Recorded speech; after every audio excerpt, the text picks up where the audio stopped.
Paz irmão, paz irmã, amigo e amiga que nos assiste, evangelista Rubenson Mundel.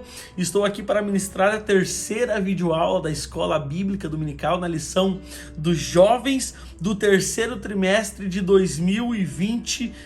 Lição essa que data do dia 18 de julho de 2021. E você que está chegando agora ao nosso canal, você é muito bem-vindo por aqui. Por certo, será um canal de bênção para você, e você que está semanalmente aqui comigo.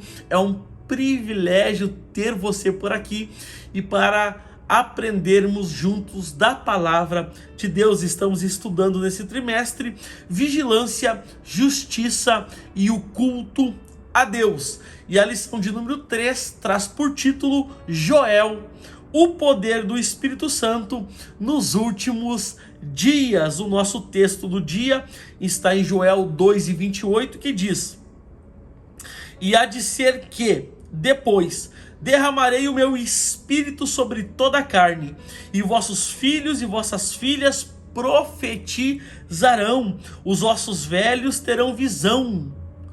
Os vossos velhos, melhor dizendo, terão sonhos, e os vossos jovens, agora sim, terão visões. A nossa síntese de hoje, mesmo em um contexto de desastre natural e apatia religiosa, Joel profetizou o derramar do Espírito Santo sobre toda a carne. Glória a Deus. E o objetivo geral dessa lição são 3. No tópico 1, expor o contexto histórico de calamidade pública apresentada na profecia de Joel. No tópico 2, explicar a importância de uma conversão sincera como ato antecipatório do recebimento do batismo com o Espírito Santo. E no tópico 3, explanar o cumprimento da profecia de Joel na dispensação da igreja. Olha quanta coisa a gente tem para aprender nessa lição. O nosso texto bíblico está em Joel capítulo 2, do verso 28 ao verso 32. E se possível, eu te aconselho a ler todo o livro de Joel, todo o livro do profeta Joel durante essa semana, para que você possa então entender o texto, o contexto da profecia de Joel. E para concluirmos a nossa introdução, Joel iniciou sua mensagem, ou sua pregação, melhor dizendo, a partir de um desastre natural, a praga dos gafanhotos. Enquanto Oséias se apropriou de uma tragédia pessoal para compor a sua mensagem, Oséias se utilizou de uma calamidade nacional para escrever as linhas do seu sermão profético, Então, olha um paralelo aí entre Oséias e Joel, O livro de Joel pode ser dividido em duas partes. Na primeira, há uma descrição histórica da devastação de Judá imposta por uma praga de gafanhotos. Na segunda, o profeta anunciou o juízo divino que viria sobre todo o povo de Deus, seguido por uma restauração futura sem precedentes. E para concluirmos agora, o profeta não ficou limitado às dificuldades do presente, à tragédia natural ou ao indiferentismo religioso, mas transportou sua visão para uma época vindoura e exergou o derramar do Espírito sobre toda a carne. Olha aí então a grande profecia do profeta Joel, Ele não se limitou só ao seu tempo, ao seu contexto, às dificuldades do seu tempo, mas ele também profetizou sobre os dias vindouros, aonde Deus derramaria do seu Espírito sobre toda a carne. Oh glória! Com isso então concluímos a nossa introdução. E agora adentraremos aos nossos tópicos e subtópicos, e como sempre, vamos resumi-los de uma forma prática, clara e bem objetiva. Tópico 1, o profeta Joel. Seu nome, Joel no hebraico, Yoel, significa Iavé é Deus, ou o Senhor é Deus. Na cultura hebraica, o nome do indivíduo apresentava uma conexão muito forte com a sua vida, né? Então está aí o tópico 1, o resumo claro e objetivo do tópico 1, que é mencionar a respeito do nome de Joel, né? Que do hebraico é Ioel, que significa Iavé é Deus, né? Então no tópico 2, para quem profetizou. Em toda a Bíblia, o profeta Joel é citado apenas em 2 ocasiões, sendo uma única vez em ambos os testamentos. A primeira na apresentação do seu livro, em Joel, capítulo 1, versículo 1. E a segunda em lembrança ao cumprimento de sua profecia, né? E aonde está isso? Lá em Atos 2,16, né? Aonde Pedro está pregando, as pessoas então são batizadas com o Espírito Santo, e Pedro vai dizer: olha, essa é a promessa que profetizou o profeta Joel, né? Ô glória, foi um homem pouco citado, mas quando citado, ele é citado em menção à profecia que ele definiu anos e anos antes e que ela viera a se cumprir. Ô glória seja dada a Jesus. E para concluirmos então o subtópico 2, no finalzinho diz assim: Joel profetizou para Jerusalém, os filhos de Sião. Em princípio, Joel fala para o seu povo, o Reino do Sul. No entanto, sua profecia abrangeu a igreja, conforme o próprio apóstolo Pedro reconheceu. Não podemos negar que também existe um caráter abrangente e escatológico na sua mensagem. Então está aí o resumo prático e claro do subtópico 2. Avançamos então ao subtópico 3. Então, subtópico 1, né, é o seu nome. Subtópico 2, para quem profetizou. Subtópico 3, quando profetizou. Há muitos debates sobre o tempo em que Joel profetizou. Alguns consideram que ele tenha sido contemporâneo de Amós. Outros acreditam que ele viveu na época de Eliseu. A tradição judaica considerava o livro de Joel o mais antigo entre os profetas maiores e menores. É presumível que muitos profetas posteriores tenham bebido da fonte de Joel. Acreditamos que Joel representou a ponte entre os profetas antigos com os demais profetas escritores do Antigo Testamento. De acordo com as evidências internas do livro, ele profetizou no tempo do rei Joás de Judá, por volta de 835 a 830 antes de Cristo, pois o livro não cita o nome de nenhum rei, visto que este era o período de minoridade do governo de Joás, quando o sacerdote Joiada respondia pela liderança da nação. Então, está aí o resumo do tópico 1, sobre o seu nome, né? Sobre para quem profetizou e sobre quando profetizou, né? Então, o seu nome, né? Ioel, Iavé é Deus, para quem profetizou, para o Reino do Sul, né? Mas também uma profecia abrangente a anos futuros, a anos vindouros, e quando profetizou, então, por volta do século VIII, né? Antes de Cristo. Glória a Deus. Com isso, então, avançamos ao tópico 2, e eu quero chamar a tua atenção, se tudo isso já foi bênção na tua vida, esse resumo prático e claro da lição, me ajude aqui no canal. E como é que você me ajuda? Você me ajuda curtindo o nosso vídeo, se inscrevendo no nosso canal e ativando o sininho das notificações. Glória a Deus. Tópico 2, o contexto histórico de sua profecia. O tópico 2 tem 3 subtópicos. O primeiro deles, a praga dos gafanhotos, né? Joel apresentou a devastação, a seca e a fome que atingiu a nação de Judá ao ser atacada por uma praga de gafanhotos. A ideia do profeta é registrar para as nações posteriores o relato da catástrofe que atingiu a nação. Trata-se de um evento histórico e de um contexto narrativo, né? A devastação foi total, né? Então está aí falando da praga de gafanhotos. O que ficou da lagarta comeu o gafanhoto, o que ficou do gafanhoto comeu a locusta, e o que ficou da locusta comeu o pulgão, né?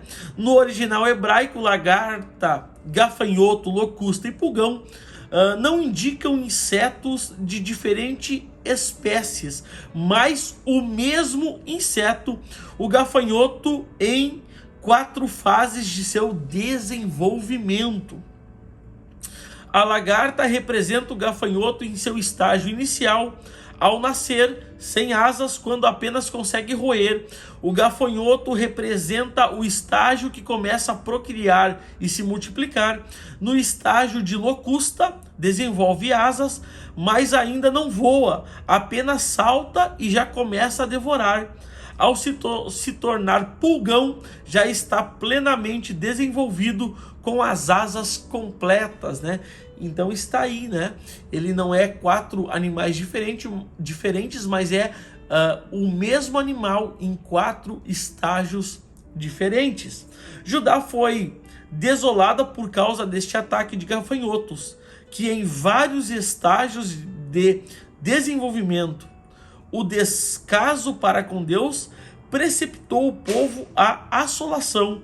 O fruto de quem vira as costas para Deus sempre será amargo, né? Então, o fruto, né? Ou seja, a recompensa de quem vira as costas para Deus, essa recompensa, por certo, será dolorosa e amarga. Com isso, concluímos o subtópico 1, avançamos ao subtópico 2, a indiferença de uma geração. A indiferença, né, da sua geração. Os compatriotas de Joel agiram com indiferença diante da tragédia. Acreditavam que essas situações simplesmente aconteciam. O profeta começou sua mensagem fazendo uma invocação solene para chamar a atenção do seu povo, né? Então está aí Deus, o Deus misericordioso, levantando um profeta para despertar um povo que estava indiferente à vontade de Deus. Da metade para o final diz assim: Joel se incomodou com a sua indiferença e a indiferença de sua geração. Por isso, chamou a atenção deles, dizendo que mais calamidades estavam por vir. Às vezes, Deus permite certas situações no propósito de despertar-nos, né? E o que é isso, irmão? Eu sempre digo que muitas vezes Deus não muda as circunstâncias. Por quê? Porque Ele está usando a circunstância para mudar a minha e a tua vida, né? Então, muitas das vezes a gente está numa determinada circunstância, a gente ora para que Deus tenha misericórdia, que essa circunstância passe, mas muitas vezes Deus está usando justamente essa circunstância para mudar a minha e a tua vida, né? Então, vamos tomar cuidado com isso. Subtópico 3, o simbolismo da tragédia, né? O simbolismo da tragédia.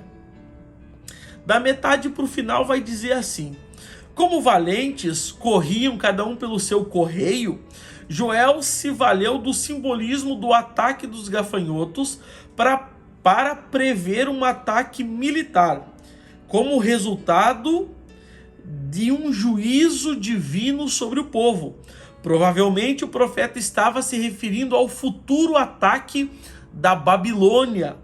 Para Joel, a praga dos gafanhotos prefigurava uma desolação muito maior, né? E o que é isso, irmão? Qual é o objetivo prático para a nossa vida disso que você acabou de ler? Eu sempre digo que a aplicação prática para a nossa vida, ela precisa ser extraída da lição. E o que eu tenho para te falar aqui, assim como Joel previu que o ataque dos gafanhotos prefigurava um ataque muito maior que viria, a nossa mente muitas das vezes não entende os avisos de Deus. Nós muitas das vezes a gente está preso no agora, no hoje, no que é momentâneo, mas Deus está no nosso amanhã. E o que é o ensinamento prático disso aqui? É que quando não aprendemos na primeira dificuldade, uma dificuldade ainda maior se faz necessário. Não entendi, irmão? Vai entender agora. Como Israel não aprendeu com a primeira dificuldade dos gafanhotos que desolaram o seu país, então Deus manda uma dificuldade muito maior, que é o povo da Babilônia, aonde devastou toda a nação e levou eles cativos por 70 anos. Então, quando não aprendemos com a primeira dificuldade, uma dificuldade maior se faz necessário. E está aí o resumo, então, prático, claro e objetivo do tópico 2. Avançamos assim ao tópico 3, ao último tópico dessa lição. Tópico 3, o poder do Espírito Santo nos últimos dias. O tópico 3, ele tem 3 subtópicos, sendo o primeiro deles apelo ao arrependimento. Arrependimento não é algo que pode ser procrastinado. Na Bíblia, o arrependimento é sempre para hoje. O profeta afirma que Deus não se deixa enganar com falsos arrependimentos ou com rituais aparentes, né? Nós já falamos sobre isso, né? E arrependimento não é remorso, né? Remorso é ficar triste pelo resultado do pecado. Isso não é arrependimento. Arrependimento é o quê? É confessar e deixar. É confessar e abandonar. É confessar e nunca mais fazer. Glória a Deus. No remorso, a gente fica triste pela consequência do nosso ato, e no arrependimento a gente confessa e deixa. O glória seja dada ao nome de Jesus. E eu quero deixar um texto para o seu coração nesse momento, que está em Provérbios, capítulo 28, um texto muito conhecido, capítulo 28, versículo 13, que diz: o que encobre a sua transgressão nunca prosperará, mas o que as confessa e deixa, esse alcançará misericórdia. Aleluia! Continuando então, a conversão deve ser de todo o coração. Eles deveriam se humilhar diante de Deus com sinais claros de um coração quebrantado, realizando jejuns com choro e pranto. A penitência deveria ser profundamente sentida. Não era uma questão meramente de ritual.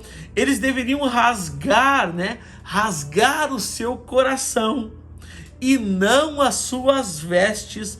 A nação inteira precisava se voltar para Deus, né? Então está aí uma questão importante, é da nação se voltar para Deus, né? Quando as coisas vão mal, quando as coisas não vão como a gente acha que deveriam ir, então é tempo de a gente parar, refletir e se voltar para Deus. Um texto importante, conhecido nesse momento, é 2 Crônicas, capítulo 7, versículo 14, que diz: e se o meu povo, que se chama pelo meu nome, se humilhar, orar, buscar a minha face, se converter dos seus maus caminhos, então eu ouvirei do céu, perdoarei os seus pecados e sararei a sua terra. Oh glória! Está aí o retrato de um Deus misericordioso, de um Deus longânimo, de um Deus que tarda em irar-se e que sempre dá uma nova chance para aquele que está disposto a se arrepender do seu mau caminho. Oh glória! Você pode glorificar o nome do Senhor, você pode exaltar o nome do Senhor. Bendito seja o nome do nosso Deus.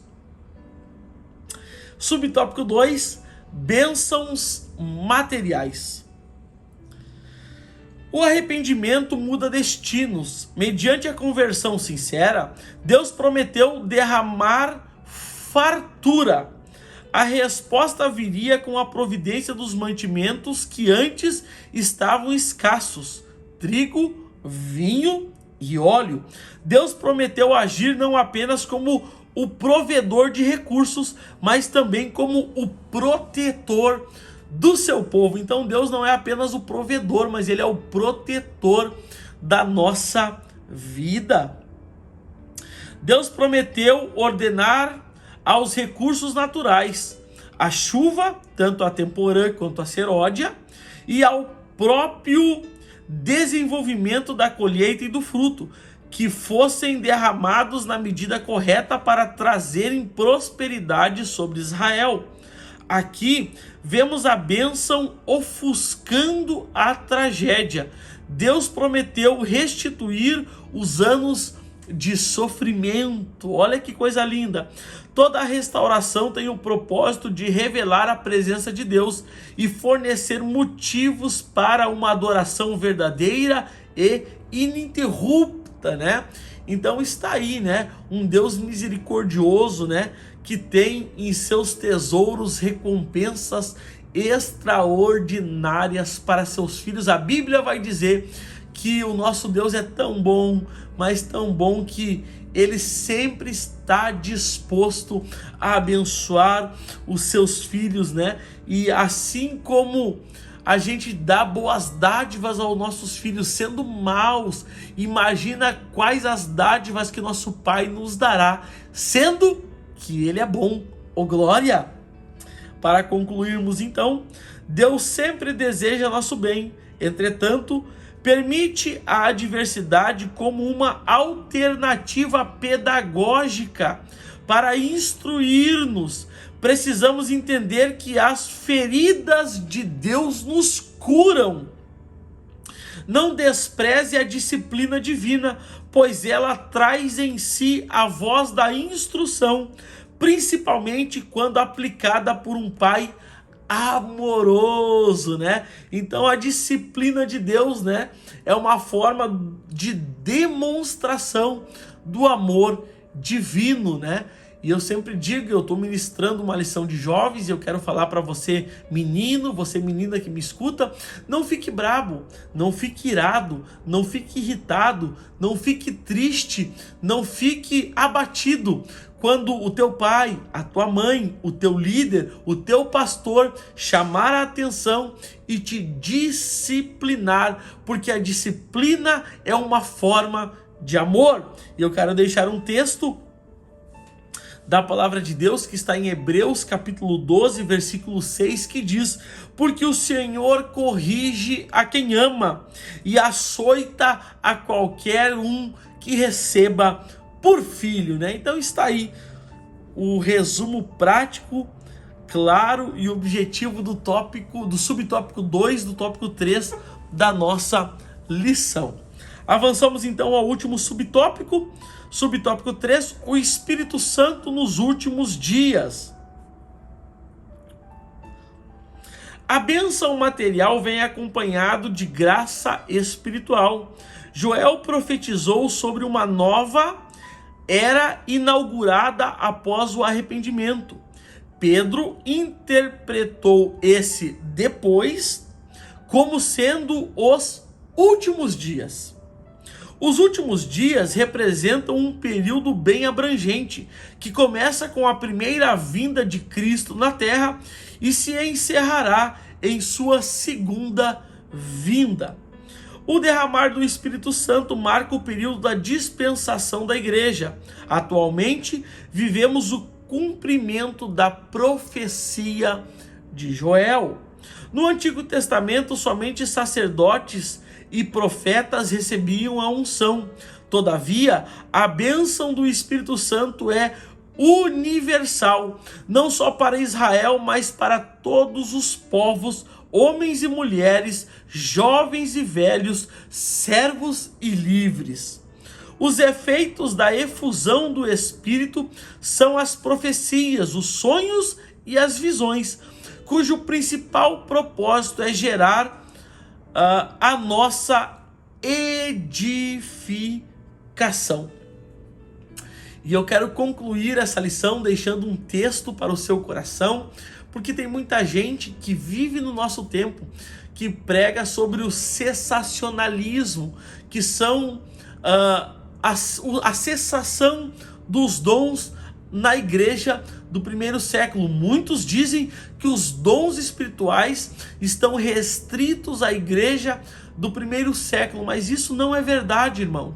Isso não é verdade. Um texto que eu quero deixar para o seu coração é Atos dos Apóstolos, capítulo 2, versículo 39, que diz: porque a promessa é para vós e diz respeito a vós, aos vossos filhos e a todos quanto estão longes, a tantos quanto Deus, o nosso Senhor, chamar. Oh, glória seja dada ao nome de Jesus. A promessa é para mim, a promessa é para você, a promessa é para nós. Oh, glória, a promessa é atual, irmão, irmã, juventude que me escuta, creia nos dons, creia no manifestar do Espírito Santo. Você que ainda não é batizado, clame pelo batismo com o Espírito Santo, porque Deus te batizará, oh glória. E o texto que eu encerro a lição é Hebreus 11:6, que diz: ora, sem fé é impossível agradar a Deus, porque é necessário que aquele que se aproxima de Deus creia que Ele exista e que Ele é galardoador dos que o buscam. Aleluia! E está aí então o resumo prático, claro e objetivo da terceira lição da Escola Bíblica Dominical dos Jovens. E se tudo isso foi bênção na tua vida, eu te peço, me ajude aqui no canal. E como é que você me ajuda? De uma forma simples, curtindo nosso vídeo, se inscrevendo no nosso canal e ativando o sininho das notificações. E se possível, compartilhe esse vídeo nas tuas redes sociais, nos teus grupos de WhatsApp e nos ajude na divulgação do nosso canal. E eu quero te avisar apenas que logo aqui abaixo, na descrição do vídeo, tem alguns links. E os links são do meu Instagram, do meu Facebook, do grupo secreto no Telegram da IBD, do grupo secreto no Telegram do Apocalipse Descomplicado, e também tem os contatos de WhatsApp e e-mail. Querido irmão, querida irmã, amigo e amiga, o desejo da minha alma é que Deus te abençoe, que Deus abençoe tua vida, que Deus abençoe tua família, que Deus abençoe a obra das tuas mãos e aonde você botar o pé, que Deus te dê por herança, graça e paz.